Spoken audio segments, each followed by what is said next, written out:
Good morning, class. Welcome to this session of Strategic Financial Management. In our last session, we were discussing regarding dividend theories and we had completed that particular chapter. But then I found that there are some of the problems which might be helpful for you all. So, in brief, we shall discuss it now. Later on, we shall discuss regarding valuation of securities.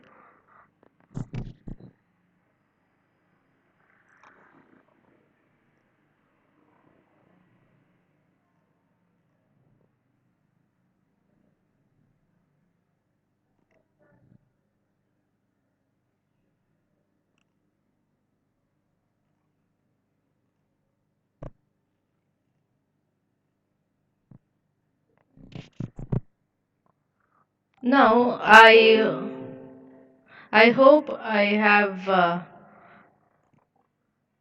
sent this particular PDF to you all, wherein which both the theory of the chapter and also the practical sums are being given.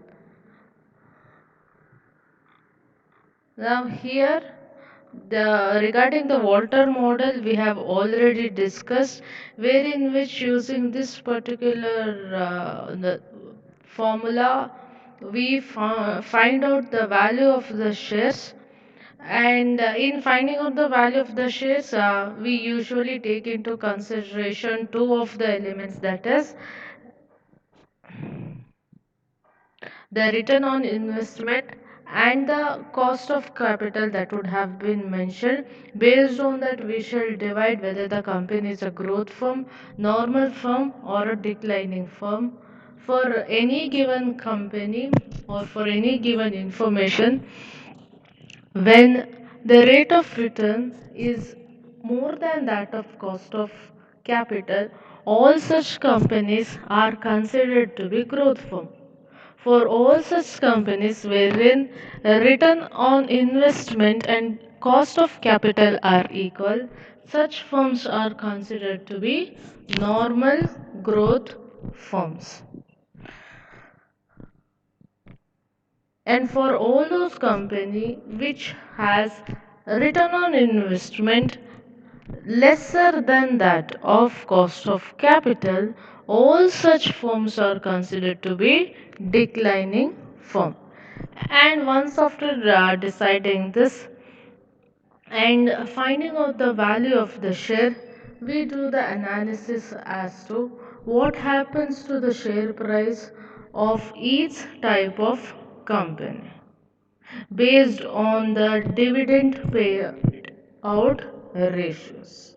And for growth firm, it is always said that it should see to that 100% of the money is kept as retention money and 0% is paid as dividend, and thereby it can increase the share price. For normal firm, it does not matter how much it keeps as retained earnings and how much it pays out in the form of dividend. Irrespective of the fact, the share price of the company is going to remain constant for all the situation. And for a declining firm, more and more dividend should be paid out and lesser portion should be kept in the form of retention ratio.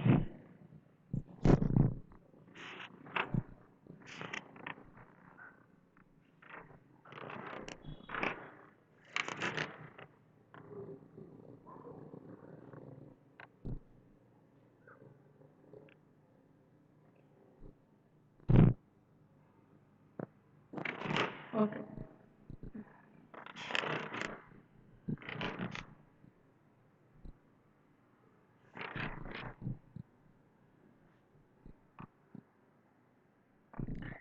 And the particular fourth question also we had discussed in the class. If you go through the PDF, you should be able to understand this. Now, the fourth question gives the information regarding a company called as ABC Limited, and it has paid off capital of 40 lakhs, and the question gives us some different information regarding the earnings of the company, which is standing at 4 lakh, the dividend that is paid at 3 lakh 20,000, price earning ratio is at 12.5%, and the number of the shares the company has is 40,000 shares. And we are requested to find out whether the payout ratio of the company is optimum or not. Now, in regarding this particular question, they have not even given the earnings per share. So with the given information, first we'll have to find out the earning per share. In the question, they have given information regarding the total earnings of the company, and also information regarding how much shares are there, uh, and based on these two information we can find out earning per share. And earning per share is nothing but entire earnings of the company divided by number of the outstanding shares that the company has. So 4 lakh divided by 40,000, each shares earns rupees 10. Now, even the same for the dividend that each share earns. The entire dividend that is paid, the information is given, which is standing at 3,20,000, and number of shares that the company has also been given, which is standing at 40,000. So dividend per share is rupees 8. That is, each of the 40 shares of the company will earn a dividend of rupees 8. Now, um, to find out whether the payout ratio is optimum or not, the first thing that we'll have to find out is R, or internal rate of return, or return on investment, which is not been provided in the question. So to find out that particular information, we have the formula wherein we use the entire earnings of the company and the entire equity of the firm, and when we divide, we should be getting the internal rate of return. So the earnings is standing at 4 lakh rupees, and the total equity of the firm we have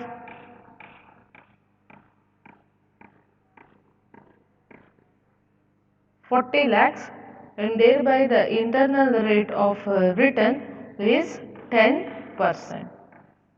Now, to find out the cost of capital, we have the formula 1 divided by price earning ratio. Now, price earning ratio has been provided in the question, which is standing at 12.5%. Now, cost of capital is nothing but it is the reciprocal of price earning ratio. That's why we have taken 1 divided by PE. So, 1 divided by 12.5% will be 8%.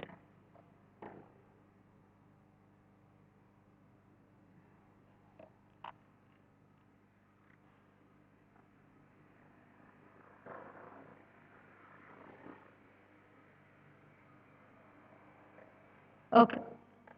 Now, once after this, we have the information regarding both R and K.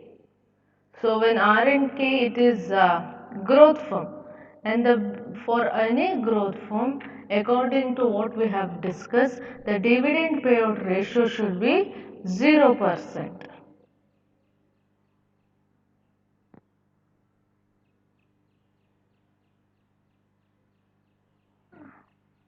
And here uh, the company is paying a dividend of 8 rupees. This simply tells that the dividend payout ratio is not optimum, because only when D is 0, then it would be optimum for any growth firm.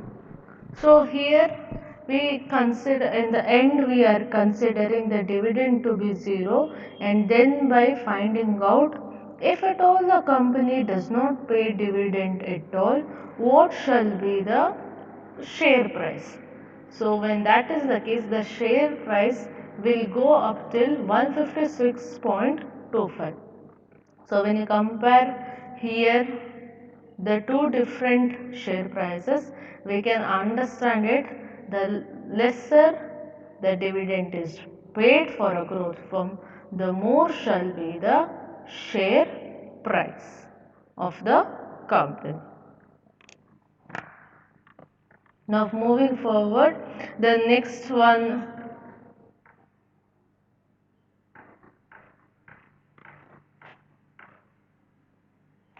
Now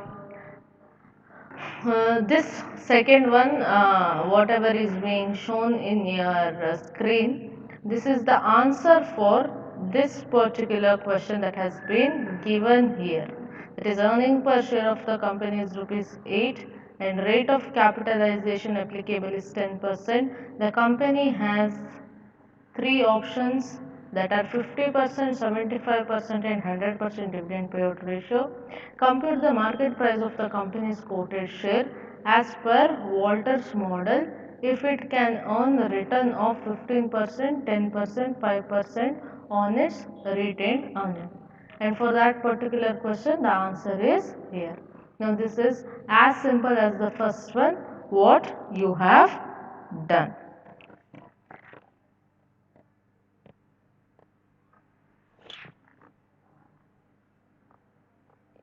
And this particular question, the second one, the question is in the end of your photocopy. The information given is if cost of capital is 11% and earning per share is rupees 15, calculate the price per share of Sunshine Limited, which has a return on investment to be 12%, 11% and 10%. And for the following ratios, they have given ratios to be 10%, 30% and 50%, and retention ratio to be 90%, 70% and 50%.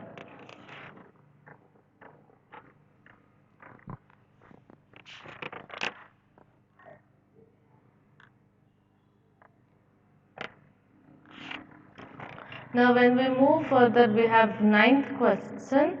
Now this is exactly as similar as the fourth question. Just for the sake of practicing, this particular question has been given. After that, we had studied Gordon model.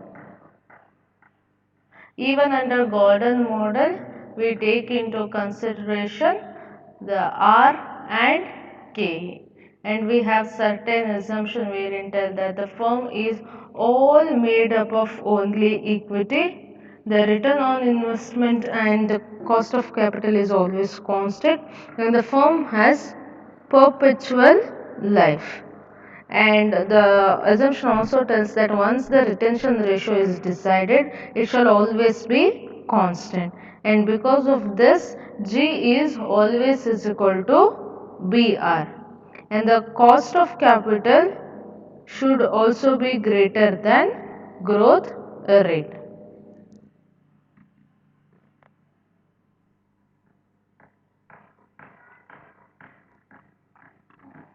Okay.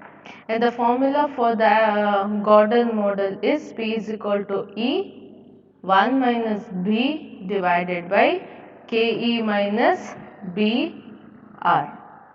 Now, according to Gordon model, we find out the relation between R and K. And it tells that whenever the return on investment is more than that of cost of capital, the price per share of the company increases as and when the dividend payout ratio decreases. And whenever the rate of return is lesser than that of cost of capital, the price per share decreases as and when dividend payout ratio increases.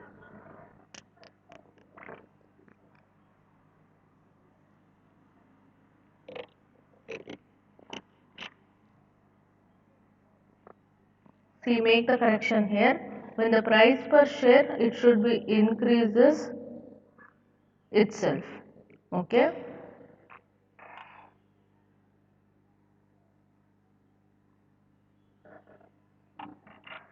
And for whenever the situation is such that return on investment is equal to cost of capital, the price per share will always remain unchanged in response to any kind of change to the payout ratios.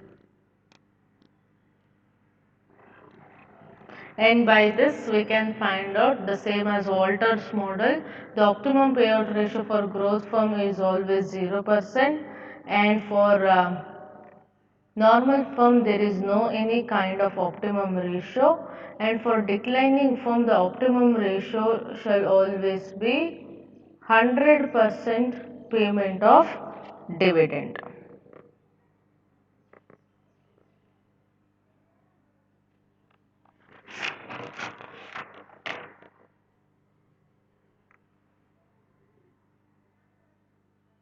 And in Walter model, in Gordon model, later on Gordon revised the model and he spoke about the bird in hand argument, wherein he considers risk and uncertainty in the capital markets. And one thing that we will have to remember is both Gordon model and Walter model speaks of relevancy of dividend policy.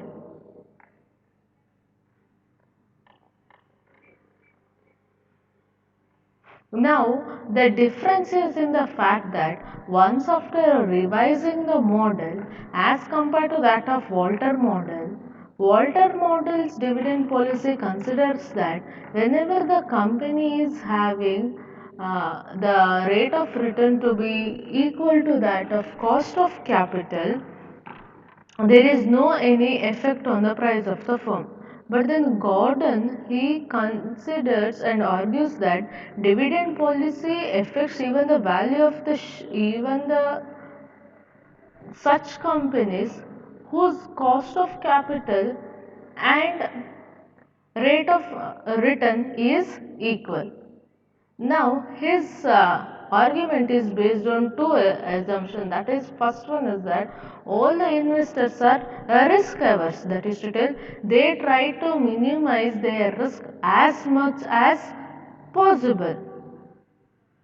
And usually, the the investors are such that for the return or for certain return which they would get, they are having certainty of the fact that they are going to get return. For all such return they shall add a premium, and whenever they think that there is uncertainty of return they shall discount such investments. And according to him, all the investors they are rational and they try to avoid risk. Now here risk is nothing but the possibility of not getting any kind of return.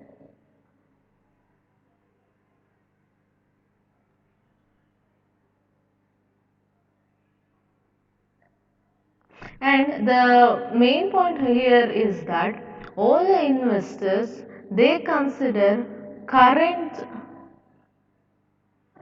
because the future is uncertain, all the shareholders they prefer current dividend to that of future dividend, and that retained earnings are considered as risky by investors, and such behavior of the investors is called as bird in hand argument. That is to tell, we have a proverb in English which tells that bird in hand is worth two in the bush. That is to tell, what is available today is more important than what might be available future, because today you know for certain you are going to get, but tomorrow's you might get double of it, you might think of it, but you can never be sure of the future.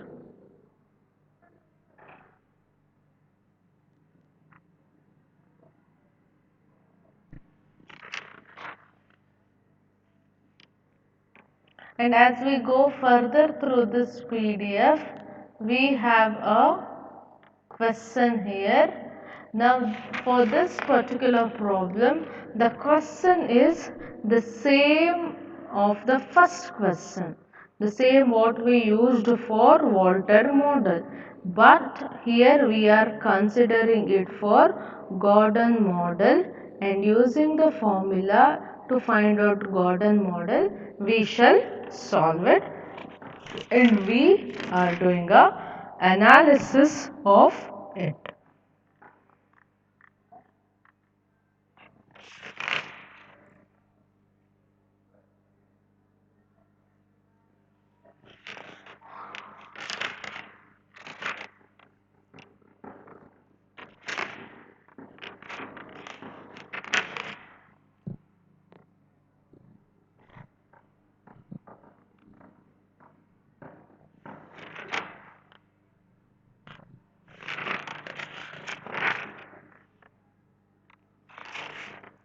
Okay. After that, we discussed regarding irrelevance theory. Now, irrelevance theory, or what we call as Monteagle-Miller theory or hypothesis. Now, as the name suggests, that's it. Irrelevance theory, it simply tells that dividend decisions are irrelevant for a company. The company deciding how much should be paid out for the shareholders in the form of dividend and how much should be preserved by the company in the form of retained ratio is totally irrelevant. What actually matters is what the company earns, and the split between what is should be paid and what should be retained does not actually affect the company.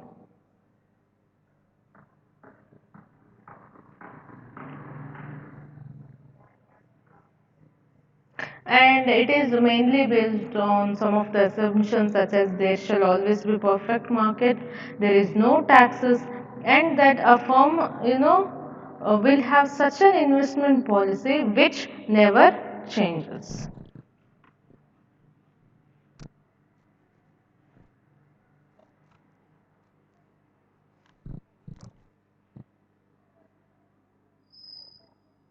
Okay.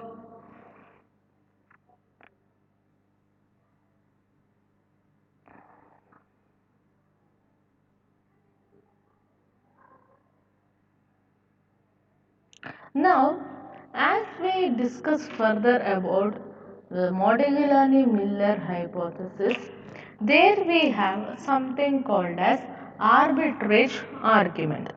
Now, here we do know the meaning of arbitrage. Now, arbitrage is nothing but we tend to enter into two different transactions simultaneously, and when we do so, at some point of time, the transaction would result in such a way that each other would balance exactly, or the benefit shall be offset because of each other. Now, here the two different transaction is for a company, or when we speak about dividend policy, the first one is that the act of paying dividend, and the second one is raising external funds. Now, this could be understood in the following way. Like, take into consider that a company has, one of the investment opportunity. Now, for investment, the company needs to raise funds. And usually the company will have two alternatives at its hand. The first one is either it can use the retained earnings that it has and finance the investment program, or that it can distribute the entire earnings to the shareholders as dividend and then raise the amount that is you know necessary for the investment through issue of new shares. Now, when the company selects the second alternative, that is wherein which it distributes the entire earnings and again it raises capital, here comes what is called as our arbitrage process.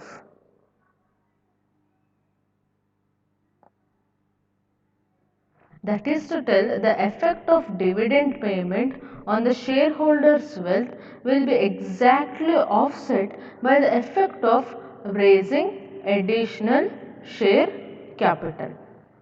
Now, to make it still simpler, when we studied the Walter model and Gordon model, there we did an analysis wherein we said for any growth firm, the more you keep in the form of retained earnings, the more shall be the share price. And for a declining firm, the more you give out in the form of dividend, the more shall be the share price. Now that is for your Walter and Gordon model. But one fact is that in market, what happens is that usually the more and more dividend is paid out for the shareholders. In the eyes of the shareholders, the worth of the company would start increasing, and thereby the value of the company also increases. And here, if at all the company decides that the entire amount shall be paid out in the form of dividend, then the company will not be having any kind of money in its hand for the investment. Now, when they pay out more and more dividend, definitely the value of the company goes on increasing. But then, now the thing is that they'll have to arrange money for the investment. And they can do it by issuing equities. Now, definitely finance they shall have, but then issuing new shares will always have cost. And more the issue, the cost of capital of the company starts increasing. Now, one side they are having benefit, on the other they are experiencing cost. So, this benefit and the cost would be exactly equal to one another.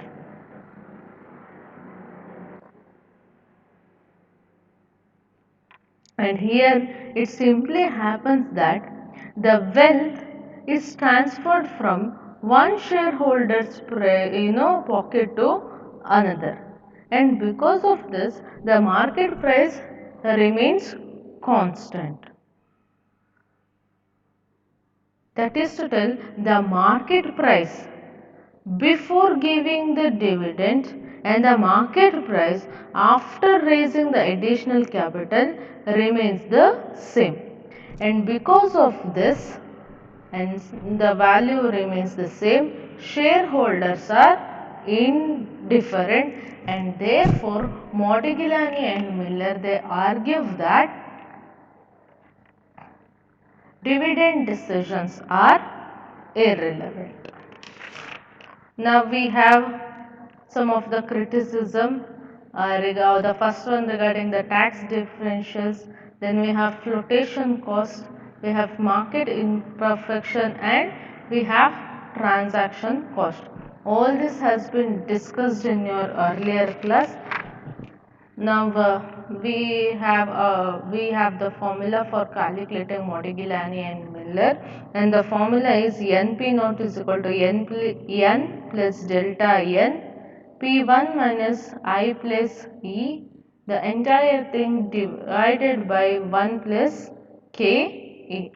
Now each of the elements, you know it, and even the problems we had discussed. These problems are some of the extra problems that you can go through. There is only one problem here in this particular PDF and one more problem which has been given in your uh, one more PDF of dividend policy that has been shared. Now this is fifth question, wherein once again you will have to calculate the share price based on Walter model.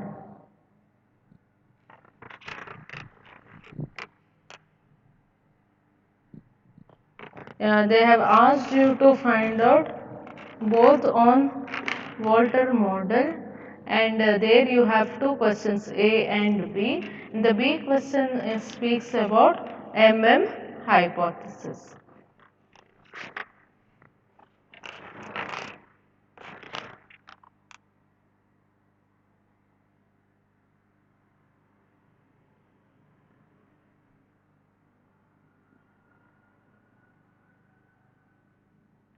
And once again the sixth question is regarding Walter's model and hypothesis.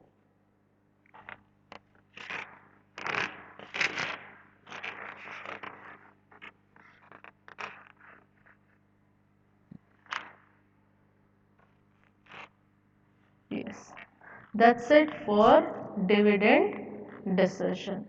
I hope you have this particular PDF. If not, do remind me. I shall share it.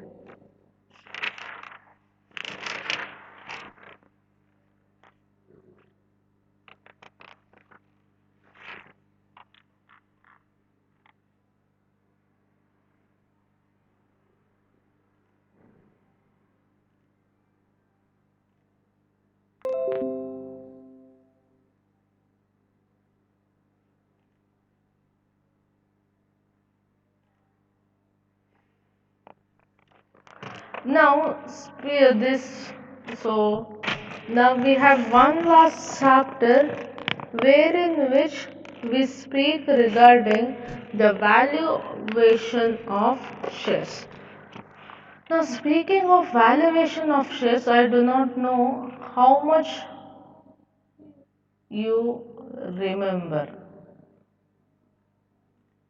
because some of the things uh, ma'am had already taught you all regarding the aspects wherein which she taught you all how to calculate the value of the assets, how to see value from the annuity table, and how to find out the value of the bonds. Now, speaking regarding the theory of this chapter, you have to know what is bonds, what is preference share, and what are equity shares. Now, regarding these three, we have discussed a lot regarding what is bond, what is preference share, what is equity share.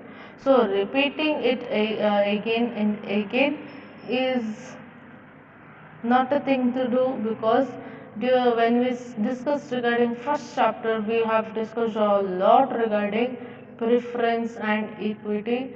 We have discussed regarding the meaning, the difference, the features. Even then,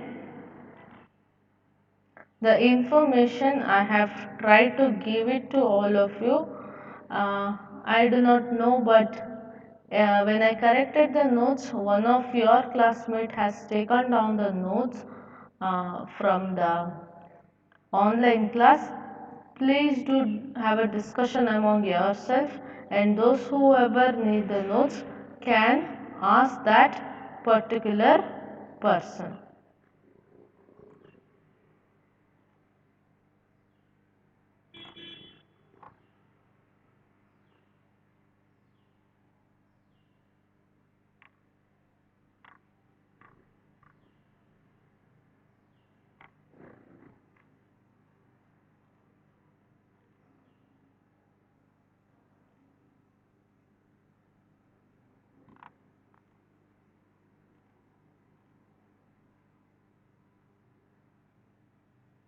Okay.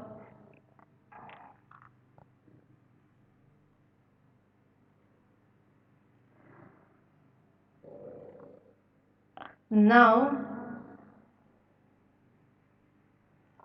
if you go through this particular PDF that I have sent. Now this PDF is also there and you do have the entire textbook. Now the textbook is available in your Google Classroom. The PDF is made out of the same textbook. If you go through that, you have all the things that ma'am has discussed regarding what do you mean by value, what is book value, what do you mean by replacement value, liquidation value, going concern value, what do you mean by market value, and you do also have the meaning of bonds, feature of bonds, bond value and yield, what do you mean by bond with maturity, all those ma'am had explained. You have it here in the textbook. Do go through that, you should be able to understand. Even ma'am had said regarding bond values and semi-annual interest payments.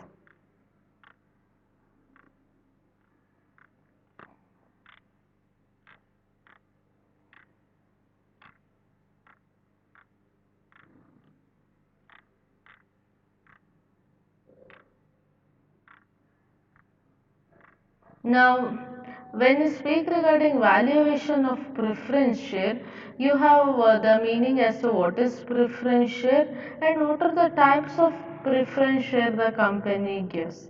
And what do you mean by redeemable preference shares? What is irredeemable preference shares? What do you mean by cumulative preferences shares and non-cumulative preference share in brief? Then you have the features of both preference and ordinary shares. And one thing that you should remember is that when it comes for the voting right, ordinary shareholders will have voting right over all the matters of the company. But then preferential shareholders will have voting right on only such facts which would be affecting their interest alone. And the next thing that we should remember is preference shares are no different than that of any other kinds of claim, outsiders claim to the company. Now, the only benefit is that if at all they are such shares that it is not cumulative share, then the company, if it does not declare dividend, then they did not pay a dividend for that particular year. It would be helpful for all those years when the company will not be able to make any kind of profits, or there would be less profits. But then for a shareholders or for those who invest, preference shares are only helpful in according to the fact that if the company declares dividend as that of shareholders or as against the shareholders, preferential shareholders are the ones who should be paid first in terms of dividend, and the second one when the company winds up. Even during that time when the company is shutting down, before the shareholders are given with anything, it is the preferential shareholders who has to be paid.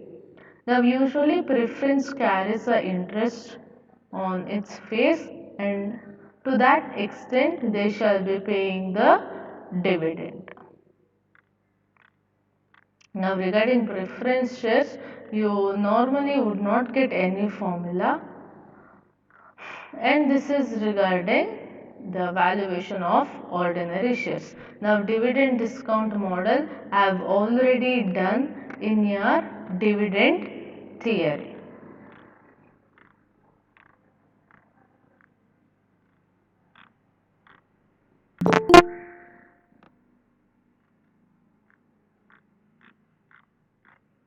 So this particular PDF should help you with the theory part of the chapter. Now the entire theory is been given. Go through it, try understanding it. If at all you have any kind of problem, then you can always ask. Do not get confused, and if you think that this particular chapter is difficult, you can go through any other textbook which you would be finding it to be easier. Now, when you try calculating the value of the assets, what you need is called as the annuity table. Now, you have a compound value factor of a lump sum, that is table A, then you will be having compound value factor of an annuity. Now, what is necessary for you is table C, that is present value of a lump sum, that is PVF, and table T, that is present value factor of an annuity. Now based on these two, you shall be calculating. Even this information is there in your textbook. Whenever for your examination you are not supposed to use scientific calculator, the table should, they might give you the table, or in the question itself they might give the values.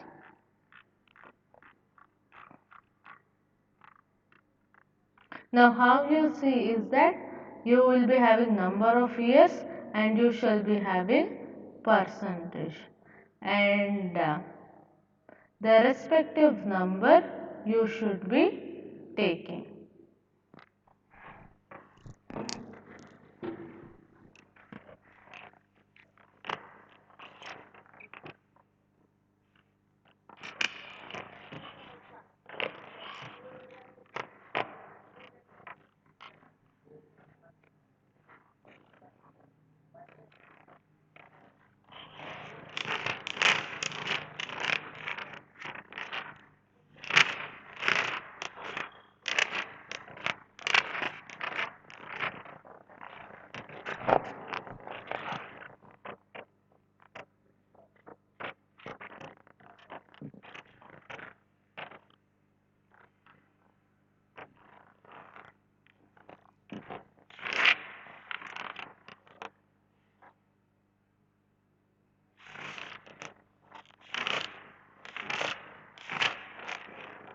Okay.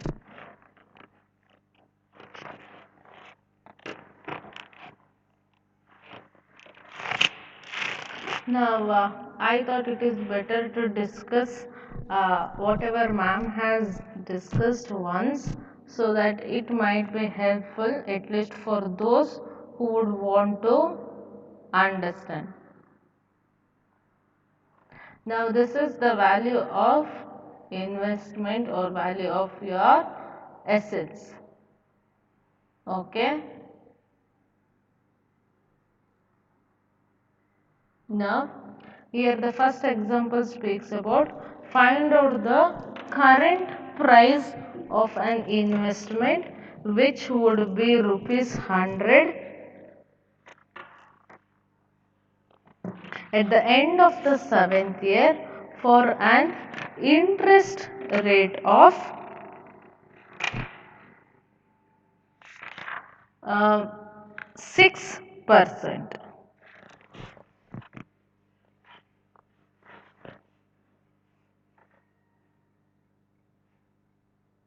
Okay. Now, how will you calculate is that the present value, the formula is present value is equal to future value 1 plus R minus N. Now, future value they have given 100. You have 1 to be 1 remains constant. R is 6%, that is 6 divided by 100 is 0.067 to the power n. That is n is here 7%. Now 1 plus 0.06 is 1.06 to the power 7. You directly do this, you should be getting the value in the future. Sorry, the current value of the future amount. That is to tell, if you invest 66.50 today at the rate of 6%, at the end of the 7th year, you would be getting rupees 100. Or in other words, this speaks about at the end of the 7 years, for 6% rate of interest, if you have to get rupees 100, what is that you will have to invest today? That is nothing but 66.50. Now then you have valuation of assets. Now valuation of assets is B is equal to A1 plus 1 plus K to the power 1 plus A2 divided by 1 plus K to the power 2, and it goes until the nth year. Now and if here the number of years is 7, it would be 7. Now cash is K is nothing but discounted rate. A1, A2 represent cash flow which is expected at the end of the year. Now this is for all those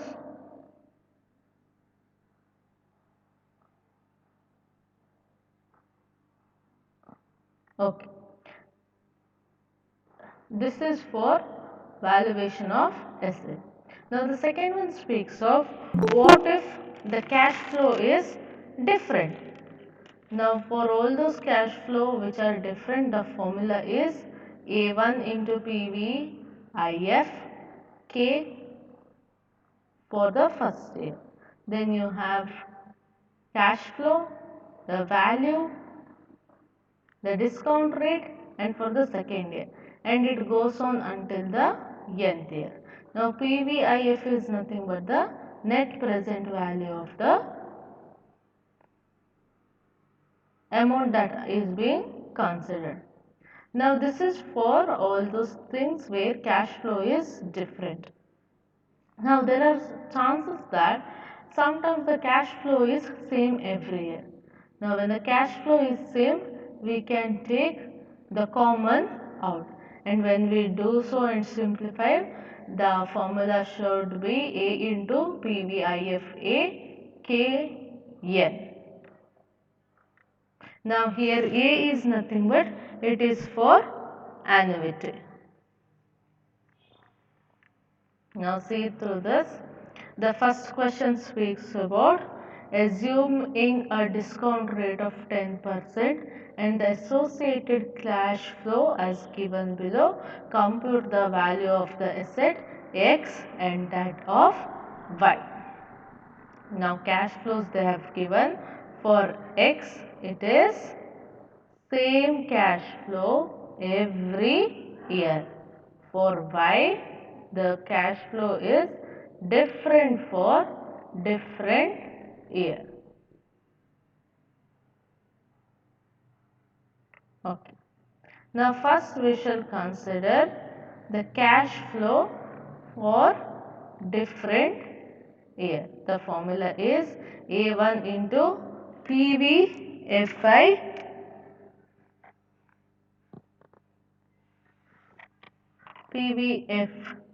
PVIF and A2 into PVIF A3 plus PVIF. Here we have only 3 years, so we will be taking 3 different years. And the cost of the rate of discount is 10%. So 10% for first, 10% for second, 10% for 3. Now this is not same, it is different. So you will go through table. Yes, whenever the amounts are different, you will have to go through present value factor of lump sum or table C. So PVIF value for 10% and for first year, and when you see table C, Yes. For 10% for first year, it is nothing but 0.909. Sorry, this is not table here.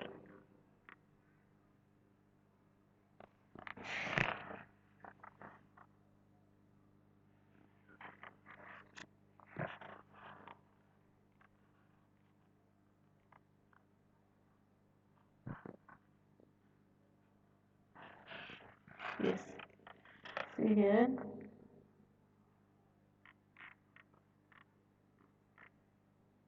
Table C. It should be 10% for first year, 0.909, 10% for second year, 0.826, and for third year, 0.751. We have considered it, we have solved it.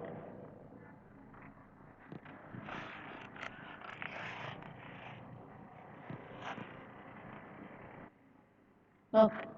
Now, when the cash flow is equal, we shall be taking it directly. We have A 10,000, but here it is not PVIF, but here net present value of annuity we should be taking. Now, the net present value for annuity is given in table D. So, 10 for 10% for 3 years, according to the annuity table, it is 10% 3 year. It is 2.487, and you will be getting the value. Then you have valuation of bonds. Now, to find out the valuation of bonds, we have the formula B is equal to I into PVIFA, that is present value of annuity KD, N plus M into PVIF KD to the power N. Now B here represents the value of the bond at the period 0. I represent annual interest paid. N represents number of year. M represents per value or the maturity value, and KD required rate of return on bond. So for you, what is important is table C and table D. Table D is for annuity. Table C speaks about lump sum.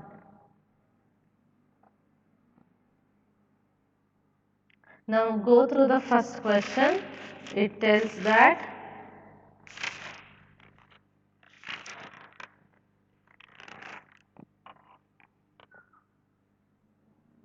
a firm has issued 10% coupon interest rate. It is a 10-year bond that pays interest semi-annually. The bond holders will have the contracted rate interest of rupees 50, which is paid at the end of every 6 months.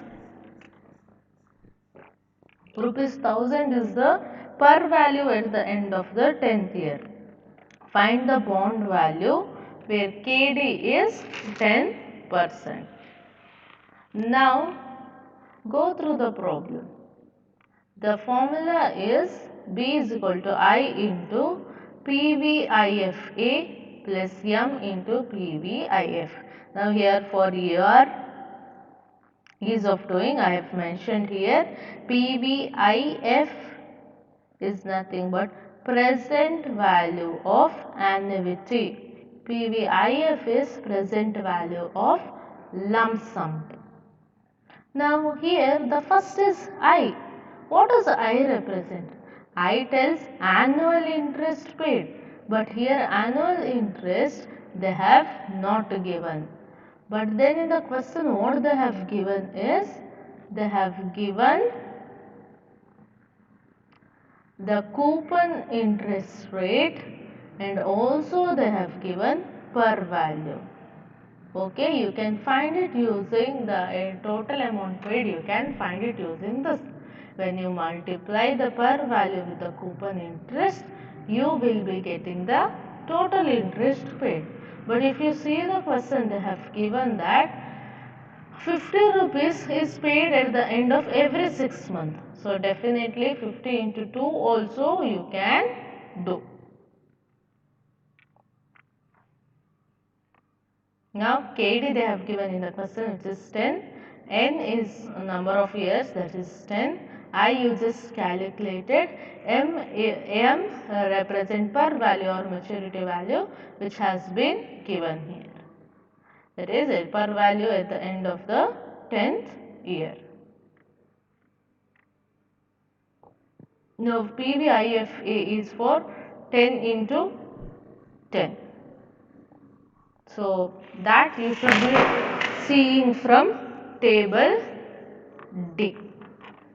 Now table D, 10% for 10th year is 6.418. Sorry.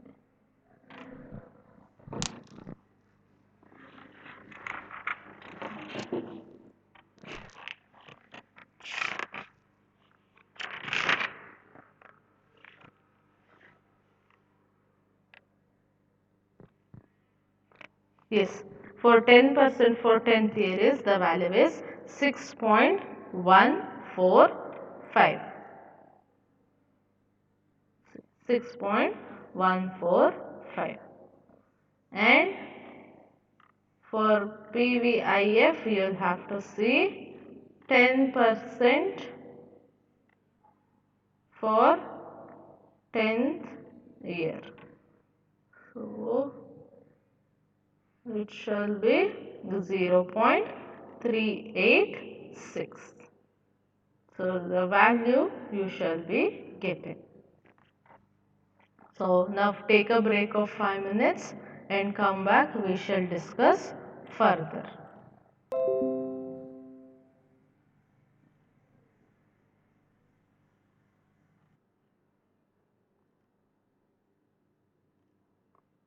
Welcome back to this session of strategic financial management. I hope I am audible and that we can continue further with the valuation of bonds.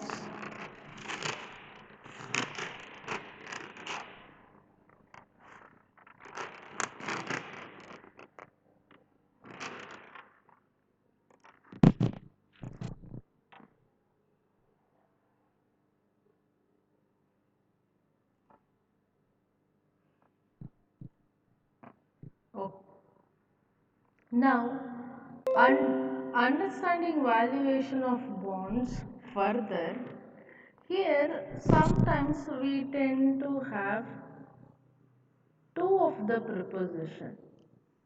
Now, here we take into consideration two things: the required rate of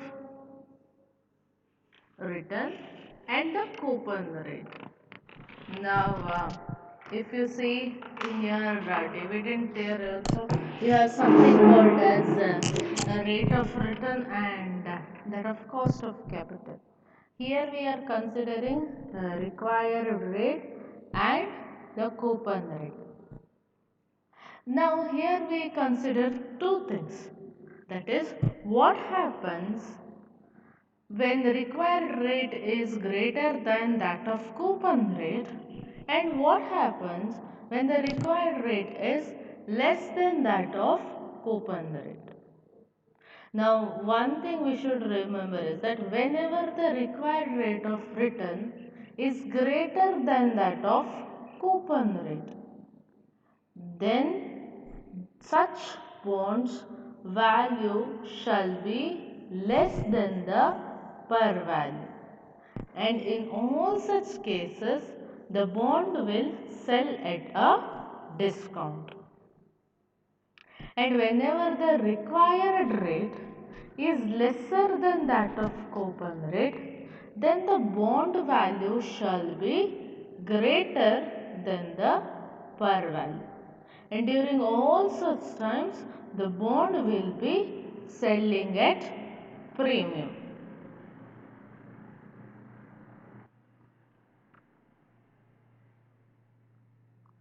So, whenever the required rate is greater than that of coupon rate, what happens is that bond value shall be lesser than par value of the bond. So, it shall be sold at a discount. And whenever the required rate is lesser than that of coupon rate, the bond value will be more than that of par value of bond. So all such bonds shall be sold at a premium. Now take into consideration this particular question. Now assuming the facts of the previous question, that is the question first one, where if you want you can go through. The information is that there is a firm which has issued 10% coupon rate for 10 years bond which pays interest semi-annually. The bond holders will have the contracted right interest of rupees 50 is paid at the end of the every 6 months. Rupees 1000 is the par value at the end of the 10th year. Find the bond value where KD is 10%. And the additional information is that assuming the facts in the previous year problem and the required rate of return for bond A is 12% and bond B is 8% they have given. Now according to the question, the coupon rate they have mentioned is 10%. Now the next thing that we have to consider is regarding the required rate. Now required rate for bond A is 12% and required rate for bond B is 8%. Now bond to find out the value of bond A. Now the formula is again I into PV IFA KGN plus M into PV IF KDN. Now A represents annuity. There you'll have to go for the annuity table or table D. For PVIF it is table C. Now take into consideration the coupon rate is 10%, the required rate is 12%. That is the required rate is more than that of coupon rate. In all such cases what happens? The bond value shall definitely be lesser than that of par value. Now according to the question the par value of this bond is rupees 1000. So, whenever the required rate is more than that of coupon rate, now it is always that the share price will be lesser than, the bond value shall be lesser than that of par value. So, when you solve, the answer should be such that it should be lesser than that of par value. So I is 100 which we calculated and KD is 12% and the number of years is 10.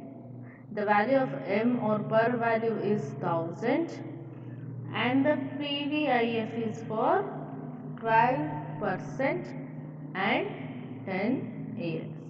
Now this is found out by using annuity table, this one from lump sum table, or this particular one from the first one from table D and PVIF from table C.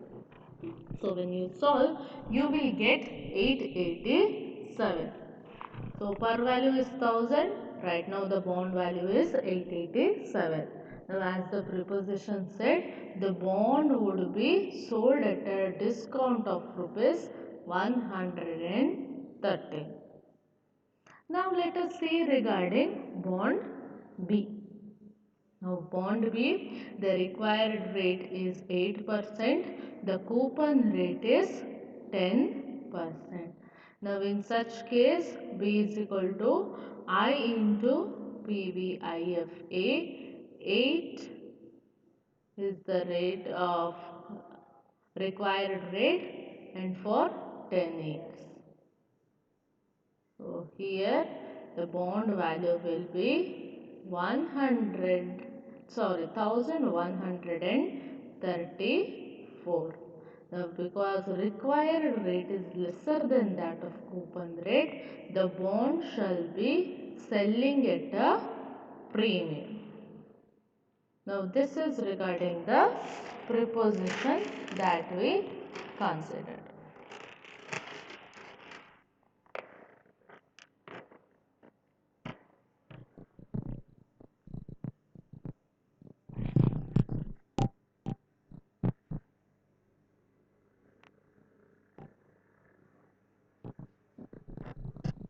Now, next something what we have is called as yield to maturity. Now, under yield to maturity, when you calculate, you have trial and error method.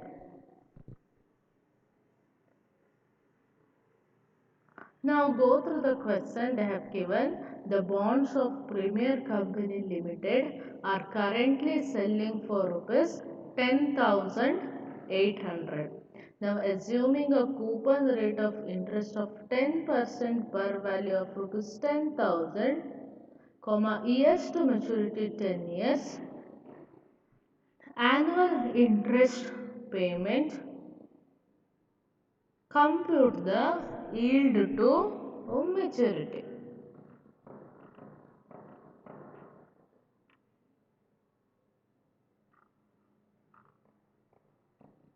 Now, if you see here, what is the one thing that is missing? Now, you have the current price which is selling at 10,800. You have coupon rate of interest 10%. The per value to be standing at rupees 10,000. The N or the years to maturity 10 years. What we do not have is KD. And this KD we can find out by using trial and error method. Now trial and error method is nothing but you consider it, you assume things, and by assuming you shall be getting the price of the bond. Okay. Now one more thing that what we do here is that because the information regarding the KD or the required rate is not given under yield to maturity, only under yield to maturity, we do the assumption and we assume KD to be coupon rate.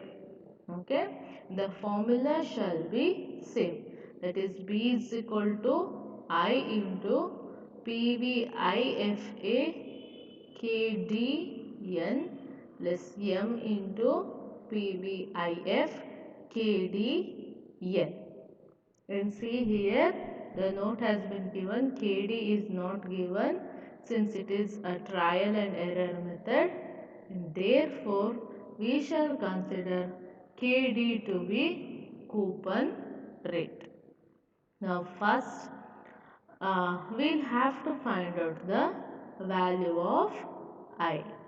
I is nothing but per value into coupon rate. Here it is 1000.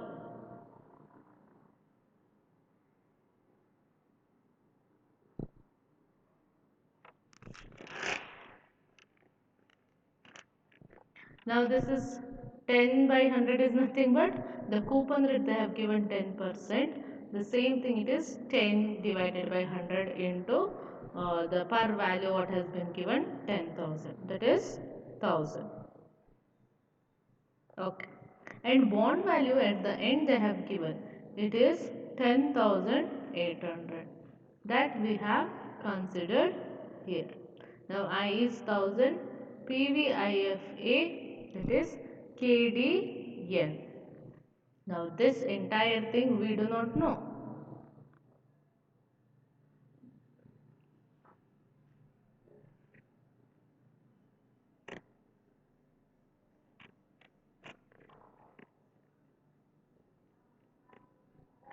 Okay. Now here what we should do is, first thing we shall be assuming the KD. Now what happens if we assume KD to be 10%? Now if KD or required rate is assumed to be 10%. Now 10% we have assumed because even the coupon rate they have given to be 10%. The same thing we are assuming. And under such case the value of bond would be 10,000. Okay.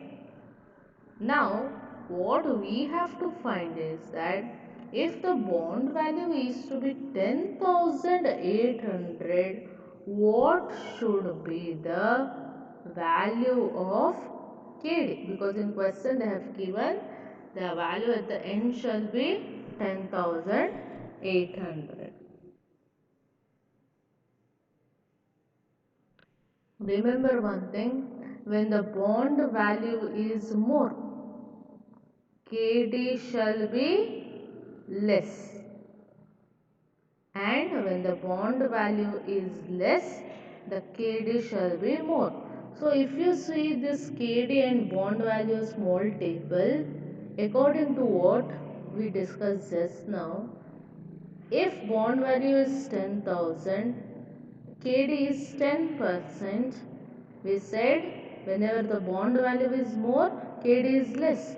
So if according to the question it has to be 10,800, then definitely your answer should be lesser than 10%. Only then can be it correct. So since the bond value is 10,800, KD must be lesser than 10%. So we shall assume. So it cannot be 10%. So we shall take, let us assume KD to be 9%. Then by using all the formula we can see. Using the formula and putting the values, for 9% KD the value of the bond shall be 10,638. Now this 10,638 is still lesser than 10,800. So we shall take into consideration 8%. Now when you take KD to be 8% or when you assume KD to be 8%, it, it goes further down. That is, it is 11,003, sorry, yes, it shall be 11,340. Now, see, make a correction here. The BB here it should be 11,340, not 10,340. Okay, it is 11,340. Now see here, for 10%, 10,000, 9%, 10,638, for 8,000 it should be 11,340 So the value is 10,800. It shall be somewhere here between 10,638 and 11,340. So much information we do know. That is, since the bond value is 10,638 9% and 11,348 8%, whereas the actual bond value is 10,800, and this shall be between these two values. Therefore, the yield to maturity KD must be within 8% and 9%. Now see. First what we have to do is, first we have to find the difference between the bond value at 8% and 9%. Okay.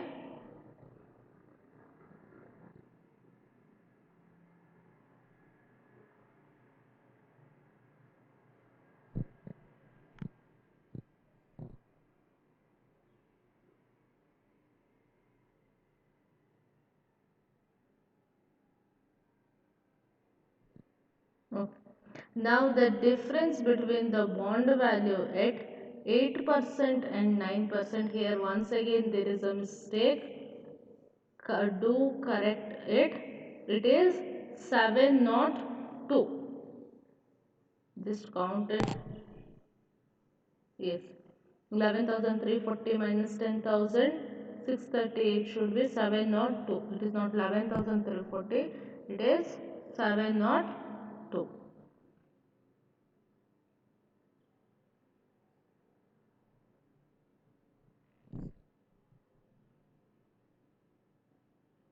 And the second step is we have to find out the difference between the desired value of the bond, which is 10,800, and the highest value, that is 11,340.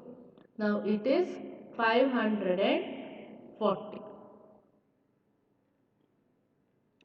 Now we'll have to find out the percentage of the difference across the discount range of 8% to 9%.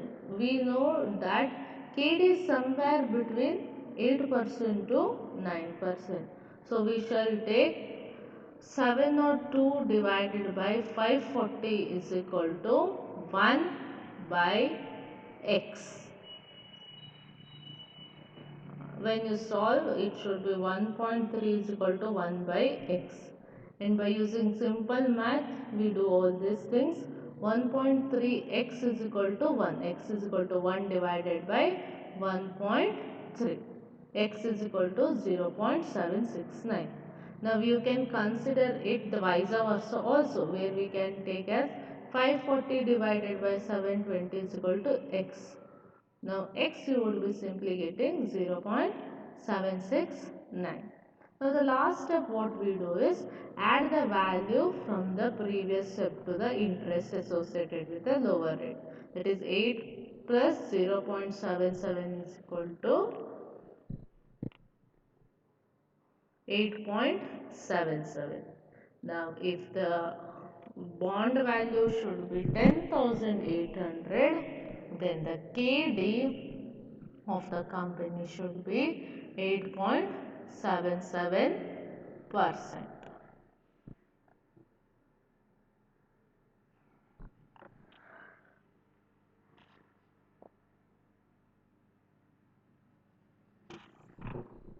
So the next one we have is the same thing. The question is just different. That is, the bonds of the Alter Limited sells at rupees 115. They have 11% coupon rate of interest, rupees 100 per value. The interest is paid annually and the bonds have 18 years to maturity. Compute the yield to maturity of the bond. Now this is once again the same problem which has been solved in the same way. Just for the purpose of practice, it has been given. Do it on your own, you should be able to understand. Okay. Now, what about all those bonds for which the company pays a semi-annual interest. How would you be calculating it? Is the next question.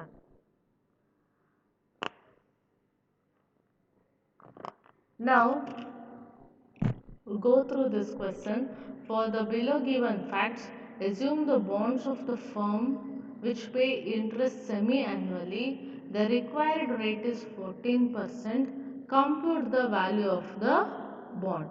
The formula is same again. See here. The formula take the same formula, but then it is semi-annual interest. That is, in a year you shall be paying it twice. So we shall be dividing the entire range by 2 and multiplying the number of years by 2. If it is quarterly, then how much it should be? It should be 4. Now B is equal to I divided by 2 into PVIFA KD by 2 comma 2N plus M into PVIF KD by 2 comma 2N. Now when we do all these things, here once again we might have a question. Usually we used to see maybe for 10% for number of years. Here solve it and you should be seeing 14 divided by 2 is 7. 10 into 2 will be 20. So for 7% rate of interest, you should be seeing it for the 20th year. So you will get the value.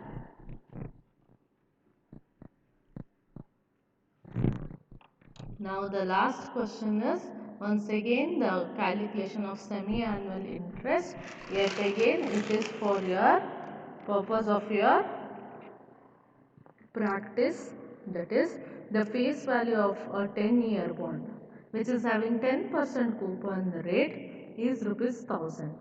Now interest is payable semi-annually. Assume 12% required rate of interest and compute the bond value. Now B is equal to I divided by 2. Present value of annuity KD is also divided by 2 and number of years is multiplied by 2 plus the value of the bond into the lump sum amount KD by 2 into 2N. Now I is equal to 10 divided by 100. Now this is nothing but the coupon rate into the bond rate.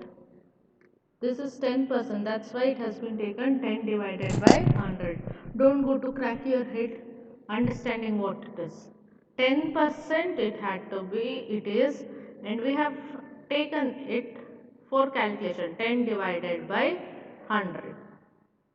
And here this should be 1000. The per value is 1000. So 10% into 1000 you would be getting 100. Not 100 into 10% is 100. Now if KD is equal to 12, N is equal to 10, M is equal to 1000. When you solve, you would be getting the value of the bond to be 885.5.